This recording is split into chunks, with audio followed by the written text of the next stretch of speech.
So you see a headline, right? Elon Musk's company, xAI, is suing a former engineer. And you might think, okay, big tech drama, I've seen this movie before, but trust me, this is not your typical corporate spot.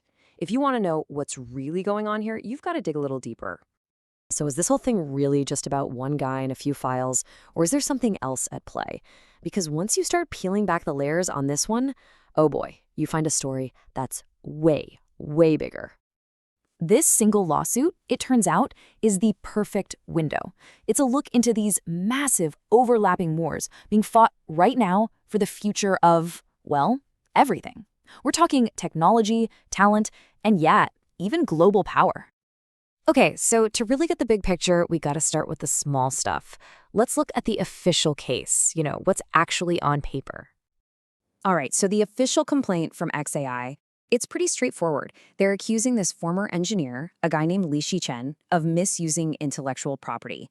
Now, in the world of AI, that is a huge deal. The line between what an engineer knows in their head and what a company owns as its secret sauce is, well, it's super blurry. But here's the thing. The real key to this whole story isn't the what, it's the who.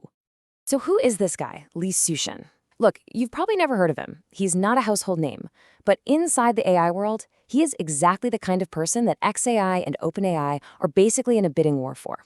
This guy specializes in building and scaling those gigantic models that are the engine behind all of modern AI. There are so few people on the planet who can do what he does. And that makes him, well, that makes him priceless. Okay, so this lawsuit, it didn't just pop up out of thin air. No way.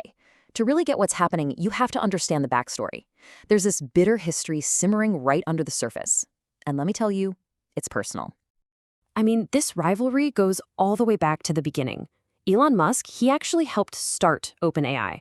The whole idea was a nonprofit, right? Safe, open AI for all of humanity. But then, things changed. OpenAI did a 180, partnered up with Microsoft and went for profit. Musk was not happy. He left, and what did he do? He launched xAI as a direct competitor. So you see, this isn't just business. It's a full-on, bitter feud between people who used to be on the same team. And that feud, it's basically split the AI world into two massive camps. You've got Team OpenAI, backed by all the power of Microsoft. And then you've got Team Musk, with xAI fueled by his entire Tesla, SpaceX, and X empire. These two are in an absolute dead sprint for AI dominance, and they both know the only way to win is to have the best of the best on their side. And that brings us to the next front in this whole war. This rivalry has set off this insane scramble for the single most important resource in AI. And no, it's not computer chips, it's not data, it's people. Yeah, inside the industry, they actually have a name for people like Li Xuechen. They call them unicorns. Why? Because they're that rare, they're that expensive, and everyone is fighting to get one. These are the people who can literally build the next generation of AI from scratch. I mean, just let that sink in for a second. This isn't just a fancy way of saying they get paid a lot. It means these individuals are seen as strategic assets, kind of like a country's oil reserves. If you can control the talent, you control the future of the entire industry, period. So, here's the crucial part. A lawsuit like this one, it can be way more than just a legal claim. It can be a weapon. Think about it. Even if your case is kind of weak, you can tie up a key engineer in court for months, maybe even years. You're effectively taking them off the playing field, which slows your rival down. It's a total power move in this high-stakes chess game. But wait, there's more. There is one final layer to this whole thing, and honestly, it's the most complicated one. Because this isn't just happening in a Silicon Valley bubble. Oh no, it's happening right in the middle of some intense global competition. And that leads to this really tough question that's hanging over this entire case. In the world we live in today, if you're one of these top-tier AI researchers, can the country you were born in suddenly become a liability? Can it be used against you? Let's just look at the facts on the ground, right? So Li was born in China. Meanwhile, the US and China are locked in this fierce tech rivalry. Washington has banned exports of advanced chips. Both countries have declared that AI dominance is a national security issue. So in that kind of environment, there's a very real fear that a researcher's background could be twisted, whether it's on purpose or not, to paint them as some kind of security risk, no matter what the actual truth is. Okay, so let's pull all of this together.